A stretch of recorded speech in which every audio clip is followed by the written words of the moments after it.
नोरमा group, जो सोचता है वो करता है। आपके अपने सपनों का आशियाना।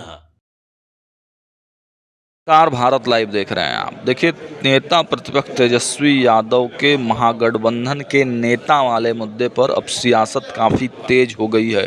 कांग्रेस पार्टी इस मुद्दे पर दो फाड़ दिखाई दे रही है। जहां पूर्व प्रदेश अध्यक्ष सीधे सीधे तेजस्वी को नेता मान लेते हैं, तो वहीं नए प्रदेश अध्यक्ष इस सवाल को ही टाल जाते हैं। दूसरी तरफ विधायकों की बात करें तो भागलपुर के विधायक अजीत शर्मा जहां तेजस्वी यादव को चुनाव के बाद नेता मानने की या सीएम पद की घोषणा की बात कहते हैं, तो बक्सर के विधायक मुन्ना तिवारी कहते हैं नेतृत्व तो पहले से ही तय है।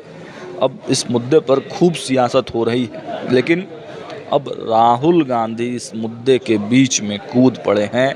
7 तारीख को फाइनली नीतीश और तेजस्वी से फरियाने के लिए उनका बिहार आगमन हो रहा है। देखिए क्या है डिटेल्स। प्रदेश कांग्रेस कमेटी के द्वारा एक प्रेस कॉन्फ्रेंस करके विस्तार से बातें बताई गई। मैं इस कार्यक्रम में उपस्थित प्रेस वार्ता में उपस्थित हमारे सम्मानित एआईसीसी प्रभारी आदरणीय सुशील पासी जी, इस प्रेस वार्ता में बड़े ही हमारे आदरणीय बिहार विधानमंडल दल में हमारे नेता आदरणीय शकील खान साहब, इस मंच में उपस्थित सम्मानित हमारे बड़े भाई सम्मान पूर्व प्रदेश अध्यक्ष मदन मोहन झा जी, और दूसरा स्वागत। मैं पुनः एक आपके बीच अपनी बातें रखना चाहता हूं जो ऑर्गेनाइजेशन से संबंधित है, और हम जो आगे के कार्यक्रम, कई बार आप लोगों का सवाल आते हैं कि भाई आगे कैसे कार्यक्रम करें, तो हम लोग कार्यक्रम का लगातार मॉनिटरिंग भी चल रही है। रात भर हम यहाँ 12-12 बजे रात तक में बैठ करके इसका तो ये जो अभी है, हम लोग एक कार्यक्रम लॉन्चिंग कर रहे हैं। उस कार्यक्रम के नाम है कि कांग्रेस झंडा घर घर, हर घर में कांग्रेस के झंडा हो। हमारे कार्यकर्ता हर घर पर झंडे लगाएंगे और पूरे गांव में जो कांग्रेस समर्थित लोग हैं उनसे संपर्क कर एक झंडा उनसे अनुरोध करेंगे अपने गांव में, जिला में, कस्बा में, ब्लॉक में, और हर घर पर झंडा हम लोग कांग्रेस के लहराने का काम एक प्रस्ताव आया है। दूसरा है कि हर कांग्रेसी अपने गाड़ी में अपना पार्टी का झंडा लगा करके चलेंगे।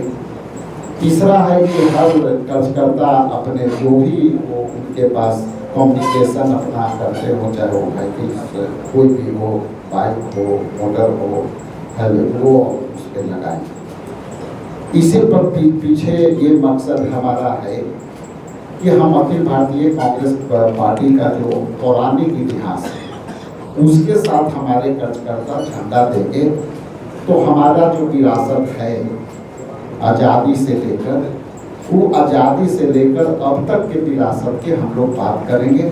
वर्तमान में न्याय योद्धा राहुल गांधी जी जो न्याय देने की बात कर रहे हैं, और उसकी शुरुआत हो चुकी है।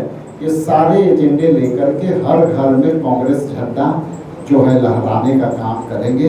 ये कार्यक्रम हम लोग जो है आज से आपके बीच जो शेयर कर रहे हैं, हम लोग इसको शुरुआत करने जा रहे हैं। तो बिहार में ही ना कर रहे हैं, बिहार चुनाव को देखते हुए 1 बाय 1 करें, 1 बाय 1 कर रहे हैं। ये बिहार में नियम है कि पूरे देश में आपको ये तो पूरे देश में है, लेकिन चूंकि मैं आया हूं तो मुझे काम करने, आप लोग का भी सवाल आता है कि क्या क्या कर रहे हैं, कांग्रेस चर्चे में नहीं है, संगठन में नहीं है, तो ये लगातार आपको देखने को मिलेगा और आपको हमेशा ये परेशानी झेलना पड़ेगा यहाँ आने का या हमको आने का, ये लगातार आपको मिलेगा। राहुल गांधी सर बिहार आ रहे हैं 7 तारीख को, क्या कुछ कार्यक्रम?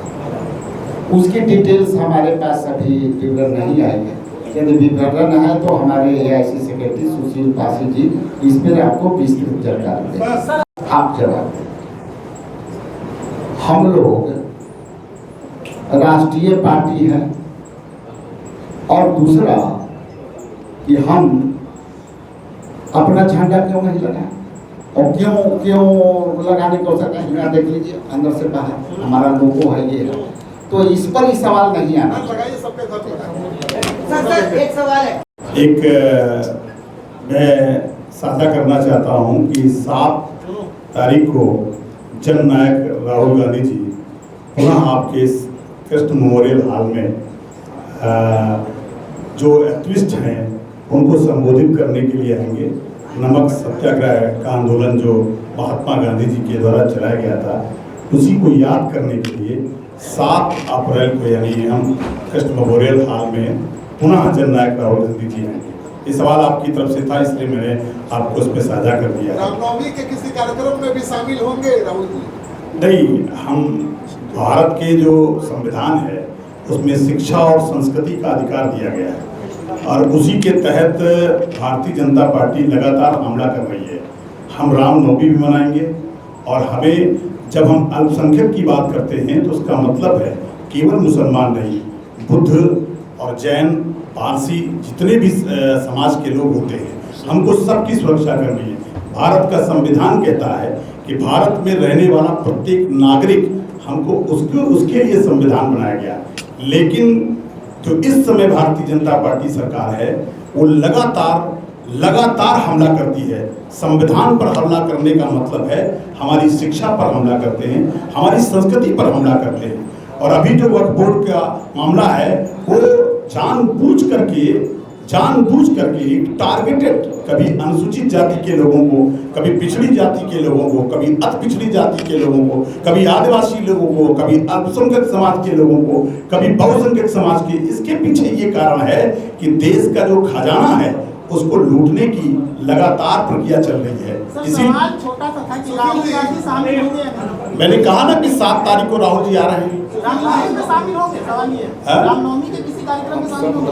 देखिए, मैंने पहले कहा कि सभी धर्मों को हम मानते हैं और जननायक राहुल गांधी जी जहां भी आमंत्रित किए जाते हैं वहां जननायक राहुल गांधी जी जाते हैं। सुशील जी, चिराग पासवान ने कहा है कि बिहार में अपराध बढ़ा है और अनुसूचित जाति जनजाति के लोग ज्यादा मारे जा रहे हैं, दलित मारे जा रहे हैं। चूंकि भाजपा का एजेंडा ही है कि जो कमजोर लोग हैं उन पर हमला किया जाए। वो सन 1947 से पहले वाला देश चाहते हैं। उस 47 के बाद जो इस देश में हर जाति धर्म को अधिकार और सुरक्षा मिली है, उसी से वो नफरत करते हैं, उसी पर वो हमला करते हैं। तो निश्चित तौर पर इस समय जो सरकार चल रही है वो भाजपा ही सरकार चला रही है और जो इस समय वर्तमान मुख्यमंत्री हैं उनकी जो स्वास्थ्य की जो स्थिति है वो सब बिहार के लोग जानते हैं। ये सरकार पूरी तरह से भारतीय जनता पार्टी स्वयं चला रही है और उसका एक हिडन एजेंडा है कि पूरी ताकत से बिहार का जो ताना बाना है, जो ये बहुसंस्कृति है, उस पर हमला किया जाए और ये एक एजेंडा है। कन्हैया कुमार मंदिर जाते हैं और मंदिर से निकलते हैं तो मंदिर छोड़ दिया जाता है। बड़े ही अच्छा सवाल और ये सवाल मेरा भी है। आप ऐसे समझिए, सदियों से डिस्क्रिमिनेशन होता आया है अनटचेबिलिटी के सवाल। पहले अनटचेबिलिटी अनुसूचित जाति जनजाति के वर्गों से होता है और आज जो है परशुराम के वंशज से भी हो रहा है। ये है भाजपा का आइंदा देखा है। तो अनटचेबिलिटी तो पहले दलित से होता था और परशुराम के वंशज से हो रहा है। ये तो भाजपा से सवाल आपको पूछनी चाहिए। पार्टी में 2 पर्सन है, अखिलेश जी बोल रहे हैं नेता बनेंगे, क्या सच्चाई क्या है? आप लोग एसटी को नेता मानते हैं कि नहीं? बड़े भाई आदरणीय, बड़ी अदब से हम लोग का स्टैंड क्लियर है। इंडिया गठबंधन इंटैक्ट है और आने वाला समय में अच्छा रिजल्ट देना है। हमारा मिशन ये है। एक और निवेदन है, इन्विटेशन अभी गया होगा। 12:30 बजे यहाँ राजीव गांधी सभागार में विनोद चौधरी जी अपने सैकड़ों समर्थकों के साथ आज एक बहुत ही महत्वपूर्ण घोषणा करने जा रहे हैं, जो अध्यक्ष जी बताई। कांग्रेस पार्टी जन जन में तो है, घर घर में तो है, लेकिन कांग्रेस पार्टी का बोलबाला, कांग्रेस पार्टी सभी जगह दिखे है, लेकिन दिखे इस कार्यक्रम, बड़े कार्यक्रम का आज घोषणा माननीय प्रदेश अध्यक्ष राजेश कुमार जी अभी करेंगे। और हम जनता के हित के लेकर के लोकतांत्रिक पार्टी है।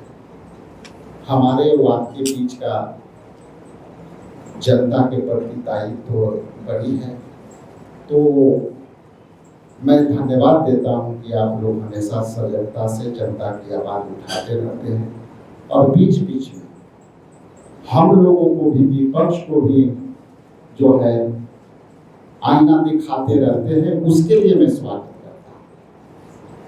आप जैसा कि जानते हैं, मैं लंबी ताकीद में नहीं जाऊंगा, लेकिन कुछ संक्षिप्त में मैं बातें रखता हूँ। जिस तरह से संविधान के मूल्यों जो बाबा साहब भीमराव अम्बेडकर ने दिया था, उसमें सबसे बड़ा मूल्य था धर्मनिरपेक्षता। आज हमारी धर्मनिरपेक्षता खतरे में, उसका जीता जाता उदाहरण वक्फ बोर्ड के निरंकुश तरीके से इसको दंत विहीन करना, अधिकार विहीन करना। इसलिए हम इस वक्फ बोर्ड बिल को अखिल भारतीय कांग्रेस कमेटी और बिहार प्रदेश कांग्रेस कमेटी घोर निंदा करती है। इसके हम घोर विरोध करते हैं कि धर्मनिरपेक्षता को खत्म करने के लिए पहला प्रहार आपने जो है वक्फ बोर्ड को, अधिकार को खत्म किया। दूसरी तरफ वक्फ बोर्ड के जो नियमावली, वो नियमावली में एक तरफा परिवर्तन करना, बिना वक्फ बोर्ड के उससे संबंधित जो सदस्य थे बिना उनके विमर्श के करना, ये तो मोदी जी के सरकार का निरंकुशता का प्रमाण है, धर्मनिरपेक्षता का खत्म करने का परिणाम है। आज मैं इसी कड़ी में आपसे बात करने के लिए मैं आपको कष्ट किया, आपने कष्ट करके आया, इसके लिए पुनः आपको धन्यवाद करते हुए आगे के वक्तव्य के लिए मैं आदरणीय डॉक्टर शकील अहमद खान जी को मैं अधिकृत करता हूँ और बहुत बहुत धन्यवाद। प्रेस के मित्रों, वक्फ संशोधन बिल चर्चा का विषय खामखा भारतीय जनता पार्टी और भारतीय जनता पार्टी के विचार में विश्वास करने वाले लोगों ने लाया। जब इसकी पहली चर्चा शुरू हुई तो इसके ऊपर ज्वाइंट पार्लियामेंट्री कमेटी का गठन हुआ। ज्वाइंट पार्लियामेंट्री कमेटी में कांग्रेस पार्टी के अलावा इंडिया गठबंधन के तमाम जो घटक दल हैं उनके मेंबरान इसमें शामिल हुए। पूरे देश का दौरा ज्वाइंट पार्लियामेंट्री कमेटी ने किया और ज्वाइंट पार्लियामेंट्री कमेटी के अंदर जिस तरह से, चूंकि जाहिर सी बात है कि उसमें मेजॉरिटी भारतीय जनता पार्टी के लोगों की, इसी तरह से कंपोजिशन बनाया गया था, तो जितने भी रिकमेंडेशन देश भर में जो ये इंट्रोड्यूस हुए थे, जो कमेटी गई थी और उसके जो प्रपोजल आए थे, उनको धक्का बताते हुए अपने तरीके का फिर से अमेंडमेंट लाने का प्रयास है। हम ये जानते हैं और कांग्रेस पार्टी इस बात को अच्छी तरह समझती है कि भारतीय जनता पार्टी के निशाने पर इस देश की संप्रभुता, इस देश का सामाजिक न्याय, इस देश की धर्मनिरपेक्षता जो कि निहित है हमारे संविधान में, उसको वो खत्म करना चाहती है या उसको कमजोर करना चाहती है। ये तो भला है इस देश की जनता का कि इस बार ही जो चुनाव संपन्न हुए लोकसभा के, तो ये वो कर नहीं पाए जो इनकी मंशा थी। 400 पार के नारा के पीछे इनकी मंशा यही थी कि संविधान को किसी तरह से बदल दिया जाए और संविधान में जो प्रोटेक्शन दिए हुए हैं, चाहे वो अल्पसंख्यक समुदाय को हो, चाहे वो दलित समुदाय को हो, चाहे अन्य समुदाय को, चाहे महिलाओं को हो, चाहे ट्राइबल्स को हो, उनके दिए हुए प्रोटेक्शन को खत्म करके एक ऐसी व्यवस्था कायम की जाए जहां सिर्फ और सिर्फ इनका ही राज हो, अधिनायकवान का राज। तो चलिए, इस देश की जनता ने कम से कम इनको यहाँ तक तो लाया कि ये वो कर नहीं पाए। वक्फ बिल के सहारे, पहले तो वक्फ को हमको समझना चाहिए। वक्फ एक उर्दू लफ्ज है, इसका हिंदी लफ्ज है दान। हमारे पूर्वजों ने किसी भी समुदाय के हो, उन्होंने बहुत सारे दान की भूमि दी है। दान की भूमि के ट्रस्ट बने हैं, मंदिरों के ट्रस्ट बने हैं, गिरजाघरों के ट्रस्ट बने हैं, मस्जिदों के ट्रस्ट बने हैं, कब्रगाहों के ट्रस्ट बने हैं, गौशाला ट्रस्ट में चलता है।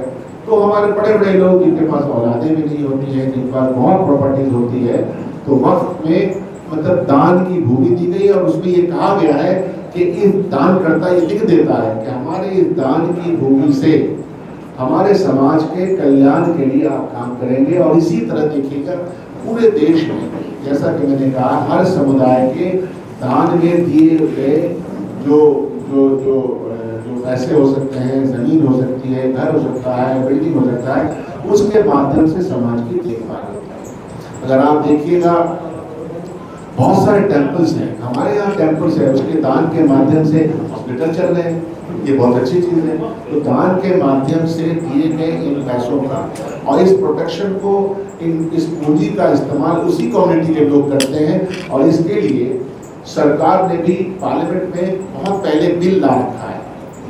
तो उस बिल के माध्यम से हर राज्य अपने वक्फ की प्रॉपर्टीज को या अपने और समुदाय के प्रॉपर्टीज का ख्याल रखती है, उसमें लोगों को बहाल करती है। सरकार के लोग भी, जैसे बिहार वक्फ बोर्ड है, तो बिहार वक्फ बोर्ड में भी जो इसका ट्रिब्यूनल है वो सरकारी वकील के तौर पर होते हैं या इसके ऑफिसर सरकारी ऑफिसर हो सकते हैं, जो किसी भी कास्ट और समुदाय के हो सकते हैं। ये ऑलरेडी उसमें प्रावधान है और इसको सुचारू रूप से चलाने के लिए कोई भी राज्य की सरकार उसको देखती रहती है। बिहार में तो वक्फ की प्रॉपर्टीज पे बहुत सारे स्कूल इसी एनडीए गवर्नमेंट ने अनाउंस किया है। 5 स्कूल का प्रपोजल, 2 स्कूल बन चुका है जो वक्फ की प्रॉपर्टी पे है। तो वक्फ वाले ये कहते हैं कि इतनी बड़ी प्रॉपर्टी है, सरकार चाहे तो उसका इस्तेमाल कर सकती है, लेकिन अधिपत्य जो स्वामित्व है उनके अंडर में रहता है।